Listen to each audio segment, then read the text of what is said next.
Taib ayuhal ikhwah, semoga dalam ridha Allah Subhanahu wa taala, semoga Allah menerima kita sebagai kasih-Nya. Amin ya rabbal alamin. Kita sebelumnya di kajian Zubat Khulasat Tasawuf atau Hal Ar-Rumuz wa Mafatihul Kunuz karya Al-Imam Al-Usuli Al-Jami' Bain Asy-Syariah wal Haqiqah Al-Izz ibn Abi Salam. Beliau bermazhab Syafi'i tapi bisa berfatwa dengan banyak mazhab. Kalau ada mujtahid saat itu ya beliau lah mujtahidnya, dan dianggap oleh Imam Subki lalu Imam Suyuti sebagai mujaddid di kurunnya Imam Izzuddin bin Salam. Tapi beliau bisa jadi mujaddid karena doa dari Abul Hasan Asy-Syadzili. Nah, ini yang disebut barakatul al-masyhur bi barakatil mastur ya. Tapi ternyata yang mastur ini masyhur juga. Ya, Abul Hasan Asy-Syadzili. Habib Umar, beliau kan masyhur. Di belakangnya ada yang mastur banyak. Karena doa-doa beliau-beliau itulah. Ya. Siapapun ulama terkenal, ustadz terkenal, pasti ada doa dulu dari doa seorang yang melalui mastur sehingga Allah angkat dia. Ya. Maka antum gak usah buru-buru mau terkenal, apa udah santai aja. Kita malu aja, ya, malu masyitum. Terkenal itu tidak akan membuat Allah ridha atau tidak ridha. Yang penting Allah ridha. Mau ridha dalam mastur atau ridha dalam masyhur. Nahnu lasna abdas sutur wala abdus syuhur. Kita bukan hamba masyhur atau hamba sutur. Ya. Kita hamba Allah az-zahir wal batin. Kita bukan hamba al-lazzah. Maka jangan cari lezat dalam zikir. Kita bukan abdul kasyaf, hamba kasyaf. Kita hamba Allah yang membuka semua itu. Amin ya rabbal alamin. Di kitab Halur Rumuz kita sudah menghantarkan bahwa itu baru muqaddimah, baru 2 fakarah, 2 paragraf. Ternyata ajib sekali Maulana Al-Imam Izzuddin bin Salam yang ajib menurut saya ya dalam masalah ini menghantarkan kita tentang hierarki alam. Jadi teman-teman, kalau saya menyebutkan ma'rifat. Nah, ma'rifat itu ada banyak bagiannya. Di antaranya yang paling tinggi ma'rifatullah. Ya. Yang kedua ma'rifatul insan. Yang ketiga bolehlah kita sebut ma'rifatul awalim, mengetahui hierarki alam. Lalu ada ma'rifat ilmu umum ini, maka disebut ma'rifatul ulum atau ma'rifatul rusum. Nah, inilah bagian fuqaha ahli hadis. Ada orang yang dikasih semua, ada yang dikasih sebagian. Ada yang dikasih sebagian per ini, ada yang dikasih semuanya, gitu ya. Maka kita harus tahu posisi kita, jangan melanggar otoritas kita, gitu. Jadi jangan melebih-lebihkan diri, melebih-lebihkan guru di luar batasnya, melebih-lebihkan mursyid atau tokoh tertentu di luar batasnya. Nah, ini berbahaya, ini yang kita coba hati-hati dan semoga Allah menjaga kita ya. Makanya dari dulu kita ngaji pakai kitab. Karena ini standarnya supaya secara ilmiah, supaya tidak keluar dari jalur yang sudah digariskan oleh ulama-ulama ahlus sunnah dari masa ke masa. Biar nggak main ngayal gitu. Ya, kan mereka nuduh kita ngayal yang anti ilmu ini. Ya bagi dia ngayal. Bagi kita ini zahir. Ya, kita mengalami sebagian besar. Antum udah masuk ke alam-alam itu, sadar nggak sadar. Kalau udah mulai asik dalam berzikir, tahu-tahu udah selesai, itu udah masuk ke alam itu. Ya. Tadi zikir merinding-merinding gitu, ya. Terasa nikmat nggak? Itu udah mulai masuk, udah di gerbang keluar masuk udah itu. Ya, ini nikmat dari Allah Subhanahu Wa Taala. Di tengah hiruk pikuk dunia, ya orang sibuk sekarang dengan ngobrolin politik. Kayaknya semua orang jadi pengamat ya, benar nggak? Semua orang hari ini jadi pengamat. Semua orang hari ini menjadi komentator. Nah, kita nggak usah lah. Itu udah ada yang ngurus gitu aja ya. Jadi antum jangan nanya masalah kok Habib ini perang sama Habib ini tengkar, nggak usah nanya sama kita deh. Udah ada yang ngurus, udah. Gitu aja jawabannya. Udah ada yang ngurus, udah. Saya nggak mau ngurus-ngurus yang gituan. Ya, kita yang bisa kita buat, kita buat. Yang kita nggak bisa jangkau, kita bukan Habib. Maka kita nggak ada usah urus mereka. Ya, mereka sudah ada yang ngurus. Ya. Dalam hal ini teman-teman, kita sudah antarkan tadi, jadi ada alam nyata yang kita rasakan, alam akal ini, yang nyata ini alamul malak, alam syahadah, alam nasut manusia. Di bawahnya itu ada nafsia, ya, jin, iblis, kayak gitu, ke bawahnya itu. Naik ke atas, ketika orang sudah berzikir, makanya antum masuk ke alam trans, kalau orang psikolog bilang. Psikolog cuma sampai di kalimat trans. Itu sudah ada. Jadi psikolog mentok di situ. Makanya saya dulu ditegur oleh salah satu senior saya dulu di dalam referensi diskusi ilmu akliyat, ya. Apa kata dia, ente ngapain baca-baca filsafat barat? Kembali ke kitab-kitab yang sudah diwariskan ulama-ulama turas. Dia ini ahli filsafat barat, ngerti kitab-kitab barat. Ngomongnya gitu ke saya. Padahal kita lagi mabuk-mabuk juga sama buku-buku filsafat Descartes, apalah, Immanuel Kant, ya. Bukan Immanuel Zulfikar kan. Ya. Di sini ada Donald Trump. Ya, Biden yang nggak ada nih. Nggak, jadi akhirnya saya tersadar, oh iya juga, maka kita langsung balik. Itu taufik namanya. Kita dapat taufik. Ya.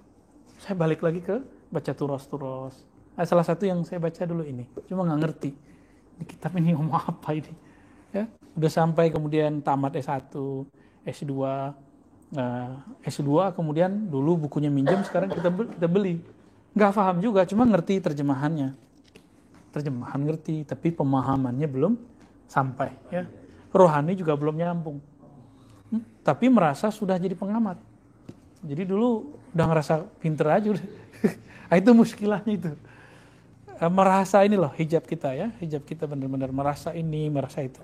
Kita minta ampun kepada Allah dari merasa sudah punya ini, punya itu, ya. Na'udzubillah min kibr. Allahumma akhrij min qulubina al-kibr. Amin ya mutakabbir ya mutakabbir.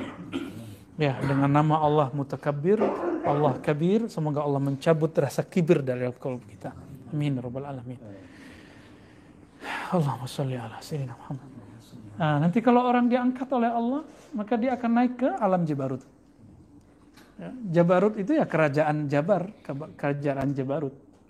Kerajaan para malaikat, para nabi, rasul, dan para wali. Itu sebabnya di sana para wali-wali itu punya tempat, punya mahligai di sana. Itu bahasa guru saya di salah satu thariqah mu'tabarah. Apa kata beliau? Saya melihat mahligaiku di sana. Cuma karena beliau ummi, salah satu guru kita dulu di thariqah Khalidiyah, Naqsyabandiyah, mengatakan, saya tahu mahligai saya di sana. Maka dulu kalau nggak dipanggil oleh guruku, aku tidak akan kembali ke alam nyata ini. Udah pengen di sana aja udah. Maka kalau ada orang mati suri, nggak dijemput oleh gurunya, kalau gurunya nggak sahibul karomah secara rohani, nggak pernah melewati makom itu, udah muridnya lewat. Ya, kan kejadian dulu. Ya, ada muridnya di Malaysia, zikir, mati suri. Muridnya itu plus anaknya. Syekhnya di Sumatera. Dikabarin orang, Tuan Guru, anak Anda sudah meninggal. Dia bilang, kok dia kontaknya masih kontak hidup, jadi rohaninya masih bisa nyambung. Wah, ini anak lagi asik masuk zikir. Apa kata beliau? Tunggu saya. Maka datanglah beliau ke sana, belum sampai berapa hari nyampe. Jadi itu aneh juga di zaman itu, nggak mungkin orang bisa cepat, nggak ada pesawat. Nyampe, dimandiin pakai air jeruk nipis, bangun. Itu orang serumah kabur semua. Ya, dikira hantu hidup lagi. Itu kan orang nggak waras kan, takutnya sama orang mati. Nggak takut sama orang hidup. Nah, itu lama tuh. Ada malah sebagian yang udah kekubur, tapi gurunya bilang ini masih hidup, digali lagi. Pas dibangunin dia merasa, jadi dia fana itu ba'da maghrib hilang, dikira orang mati. Karena dicek nggak ada kan udaranya, denyut jantungnya juga udah nggak ada. Dikuburlah setelah beberapa hari. Mau hari ke-40 datang gurunya, gali gitu.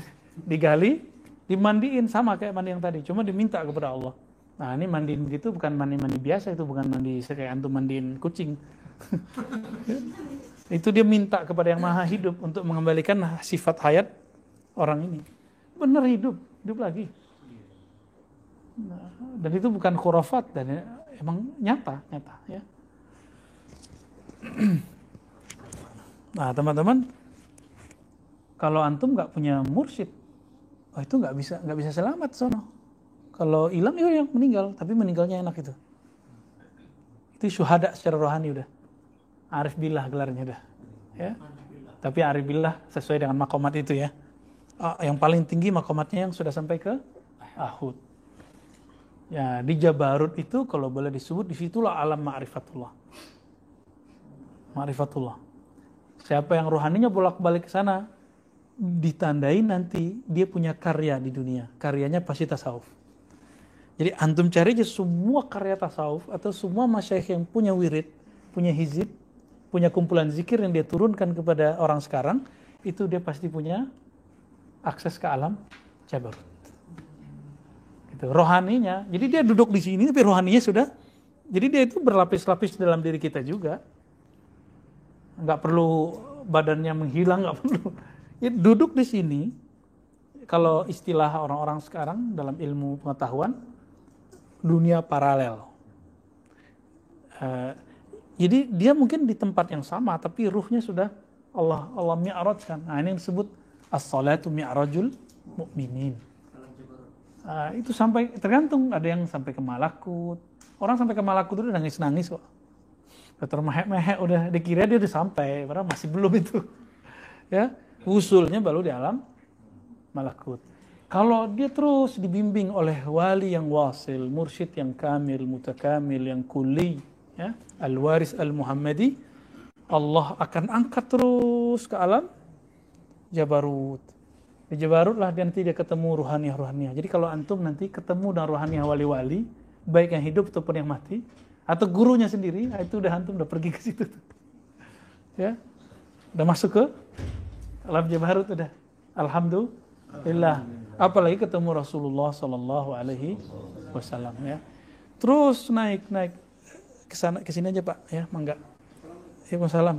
Biar lebih enak Pak ke sebelah kanan. Terus kalau izin Allah Ta'ala, jadi ini bukan guru lagi yang main. Tapi guru cuma mendoakan, ya Allah selamatkan murid angkat. Jadi Allah yang sudah mengangkat. Jadi guru itu tugasnya cuma sampai di al-malakut. Gitu ya. Selebihnya itu anugerah Allah sudah. Jadi nggak boleh mendewakan guru masalah itu. Tapi berterima kasih ke guru wajib.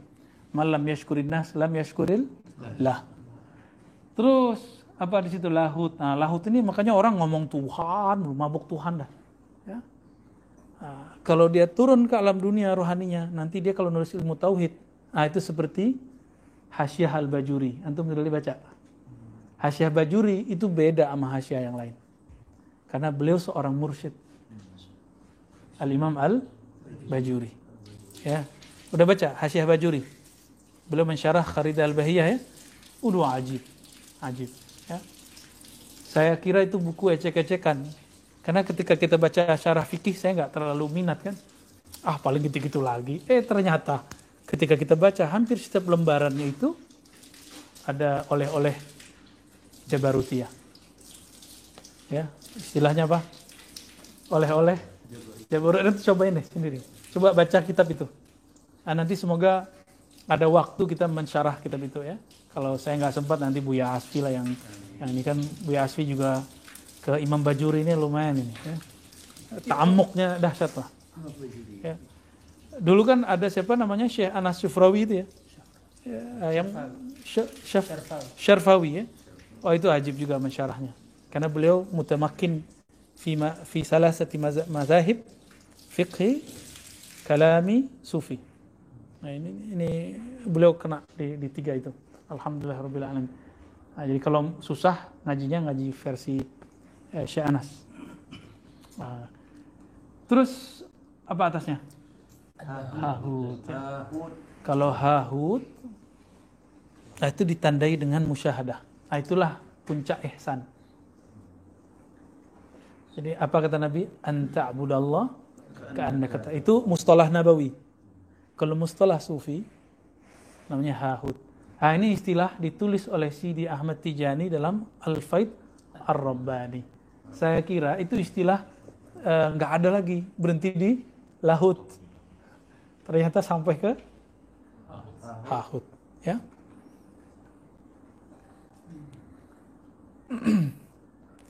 Maka di sini berkalam-kalamlah hamba dengan Allah.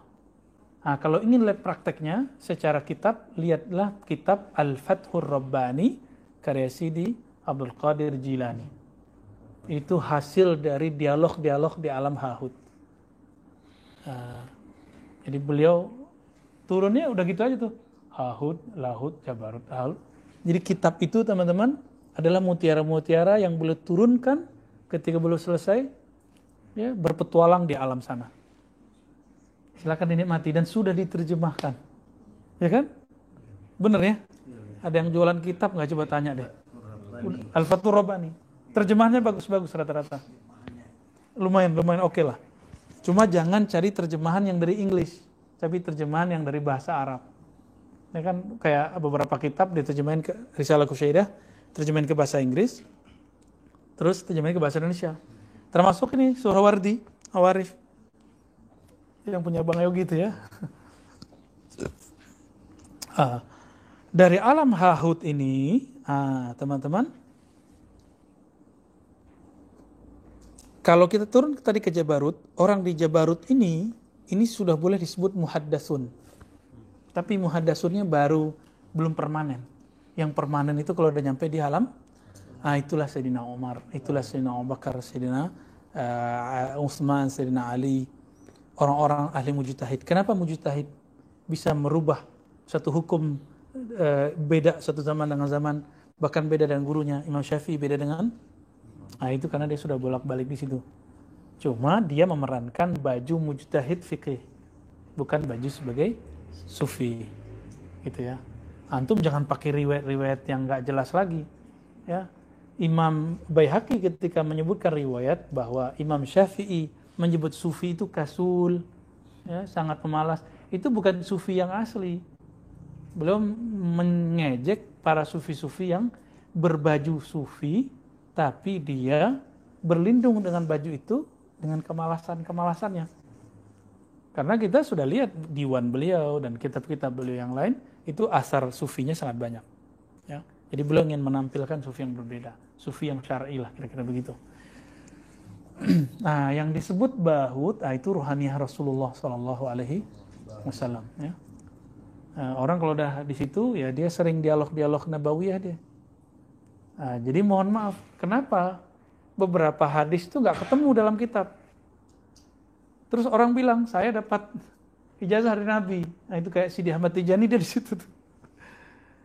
Maka Sidi Ahmad Tijani menyebut thariqahnya, termasuk gurunya Syekh Muhammad bin Abdul Karim Saman, mereka menyebut tarekatnya Al-Muhammadi. Gitu, ya. Beda dengan Al-Idrisi, itu menyebut tarekatnya Khidriyah, karena beliau dapat talqin dari Nabiullah Khidir. Apakah itu sekarang berhenti? Enggak, itu sekarang ada lagi. Setiap masa pasti ada yang dapat itu. Mohon maaf, atba' turuk as-sufiyah, pengikut sufi kebanyakan terjebak di simbol-simbol dan institusi tarekat. Imam kami langsung ambil dari Nabi. Imam kami langsung dari Khidir. Padahal dia udah sanad ke-7 gitu ya. Berarti kan sudah riwayatan. Ya, akhirnya sama kayak tarekat-tarekat yang lain. Tapi muridnya Sidi Ahmad Tijani, dia masih tarekatnya Ruhai. Yang generasi ketiga sampai berikut udah jadi tarekat mu'tabarah biasa. Ya, nafsiyah sifatnya. Sibuk di kurikulum, sibuk di simbol, sibuk di gitu-gitulah. Nah, ini yang kemudian membuat orang takut belajar tarekat. Kaku. Ya, kaku. Ini kayak Sidi Ahmad Tijani itu dia makomnya di situ. Ya. Makanya beliau stabil kan, nggak pernah ngomong aneh-aneh kan. Kalaupun beliau sampai ke makom yang atas, itu lidahnya nggak diambil, nggak dipinjam oleh Allah. Makanya Sidi Ahmad Tijani nggak pernah diriwayatkan beliau mengatakan anallah, ma fi jubati Allah, nggak ada kan? Aku Allah kan nggak ada pernah dia zikir begitu. Subhani maha suci aku kan nggak ada. Ada nggak? Nggak pernah. Kenapa? Karena Sidi Ahmad Tijani tidak dipinjam lisannya, atau emang tidak diriwayatkan, beliau tutup rapi-rapi. Karena beliau sangat bagus mengejar syariat. Begitu juga semua imam-imam tarekat nih ya, Sidi Abdul Qadir Jilani, Abul Hasan Syazili, Bahuddin Syah Naqsyabandi, Semua mereka mengalami itu. Junaid al-Baghdadi, Abu Yazid al-Bustami, itu mereka, Al-Hakim at-Tirmizi, Al-Hallaj. Hallaj itu dipinjam oleh Allah lidahnya lagi di depan orang. Di depan orang, bayangin coba. Karena di depan orang, kenalah dia hukum. Hukumnya apa? Dia melanggar hukum bahut. Kalau dibawa ke alam al-malak, masuk mahkamah beliau. Tapi secara hakikat nggak ada salahnya. Jadi secara hakikat mereka benar, tapi secara syariat Muhammadiyah mereka dianggap menyalahi adab. Tapi salah mereka? Enggak juga. Ya itu skenario Allah udah. Ya, martir juga dia, syahid juga dia di situ. Kalau antum udah paham di sini, la tukaffir al-Hallaj. Jangan pernah sekali-kali merendahkan, mengkafirkan al-Hallaj. Udah paham kan? Termasuk Syekh Siti Jenar. Dia juga itu ya, ilmunya kan Syekh Siti Jenar warisnya Hallaj. Sunan Kalijaga warisnya Junaid, kan mereka tuh yang dulu berhadap-hadapan. Apa kata Imam Junaid? Ente nggak bisa berhenti kecuali di mahkamah, dipotong leher ente gitu. Benar. Imam Junaid meninggal ya sekitar 10 tahun lah, langsung dieksekusi. Nggak nyampe 10 tahun. Wafatnya Imam Junaid 297. Oh berarti lebih. Sedangkan Hallaj 309. Lebih berapa tuh? 12 tahun ya. 12 tahun. 12 tahun lah Imam Hallaj. Saya menyebut beliau imam ya. Jangan antum pakai kaidah Ibnu Taimiyah. Man lam yukaffirhu fa huwa kafir. Yang tidak mengkafirkan Hallaj, yang mengkafirkan Ibnu Arabi kafir. Ya sudahlah, suka-suka ente lah buat kaidah. Kaidah itulah kaidah taghut. Memang ada di Quran. Man lam yukaffirul Hallaj fa huwa kafir. Ada enggak di Quran? Dibuat-buat aja sendiri. Ya kan? Mereka buat-buat sendiri loh. Orang bertasawuf zindik itu kan dalil-dalilan dia itu. Enggak ada kan di Quran melarang bertasawuf? Juga enggak ada di Quran nyuruh jadi sufi, nyuruh jadi salafi, nyuruh jadi syafi'i kan enggak ada. Itu cuma manhaj aja. Dia lupa dengan itu. Yang paling lucu ya bukunya mereka mengatakan akidah yang tauhid yang 3 ini, dengan inilah para nabi dibangkitkan. Dengan inilah para nabi berjuang fisabilillah, kata Syekh Shalih Fauzan. Berarti dia membajak nama nabi. Nah, kita nggak perlu begitu ya. Kita mengatakan ya kita mah jauh dibandingkan nabi. Kita hanya berusaha mewarisi Nabi sallallahu alaihi wasallam. Nah, kalau sudah ahud teman-teman, di atasnya kembali ke azali. Ini yang disebut inna lillahi. Itu makna dari roji'un. Kalau orang meninggal, ya dia baru nyampe di masa hidupnya baru sampai malakut, ya dia di alam barzakh harus berusaha menyampai ya baru. Nanti di padang mahsyar dia berusaha lagi terus. Nanti masuk sorga, dia nanti lagi nyari cara biar naik terus. Mumpung masih di dunia, antum bertorikot. Iya, jadi jangan di sono sehari di sini udah berapa ribu tahun di sono kan? Jangan, mumpung masih di dunia, belajarlah ilmu ma'rifatullah, bertorikot, bersanad. Ya, dulu guru saya yang Khidriyah ini nyarankan salah satu ustadz yang terkenal dengan ilmu zikir, dengan jamaah zikir, dikabarin beliau, selama ente masih hidup bertorikotlah. Dia nggak mau. Kenapa? Dia ngelihat orang bertorikot suka ngerokok. Loh, apa kaitannya ma'rifatullah dengan ngerokok? Ngerokok kan urusan fikih. Ulama ahli fikih berdebat gara-gara ada buku yang nyebutin rokok itu syirik. Tuh, itu Bahlul nggak tuh yang ngomong begitu? Antum tahu Bahlul nggak? Tahu Bahlul nggak? Memang ada Bahlul ya. Khamar di Quran, orang yang minumnya nggak disebut musyrik. Rokok nggak ada di Quran, teman-teman. Saya nggak belain orang ngerokok, saya nggak ngerokok. Antum melihat kan, aneh nggak ngerokok kan? Itu nggak ngerokok kok. Kita ngelarang murid kita ngerokok kalau bisa. Tapi guru kita ada ngerokok, pasti mereka ngerti. Kita pelajari, ternyata mereka paham. Di Quran itu tidak diharamkan. Ada nggak pengharam rokok di Quran? Kalaupun ada, pasti itu ijtihadi. Kalau hukum ijtihadi, pasti zonni. Kalau ada zonni, ujung-ujungnya khilafiyah. Mau gimana lagi? Ya. Kecuali ada ya, la tashrabud dukhan fa innahum apa? Aduh, kita nggak bisa buat ayat soalnya. Udah ada, paling surat Dukhon ya. Surat Dukhon bukan surat rokok. Nah ini menyedihkan teman-teman. Ada orang yang bukan basic agama, nulis buku tauhid, dia masukkanlah persoalan rokok ke masalah tauhid. Kacau nggak tuh? Bahlul ente. Ya? Kita boleh sebut bahlul aja deh. Ya, udah nggak, ini persoalan fikih, khilafiyah, dimasukin ke bab usul. Udah langit sama bumi. Nah inilah kekacauan umat di situ mulainya. Ya, khamar nggak pernah disebut musyrik kok. Orang rokok disebut musyrik. Ya. Nah, hati-hati, jadi jangan-jangan antum terhalang belajar sesuatu ilmu cuma karena performan yang nggak cocok dengan mindset kita. Nah, coba tanggalkan mindset itu. Ini yang saya maksud, tanggalkan jubah. Jubah-jubah keilmuan, jubah-jubah harakah, jubah-jubah tarekatnya. Kalau ngaji-ngaji ilmu marifat terus tanggalin itu. Nggak masuk ilmunya. Masih ngerasa dirinya alim, udah nggak lewat, udah nggak masuk. Nah itu maka tadi kita berdoa, ya Allah cabut rasa kibir di dalam. Ya, sampai sekarang itu pasti ada, kan Allah nggak langsung kabulkan.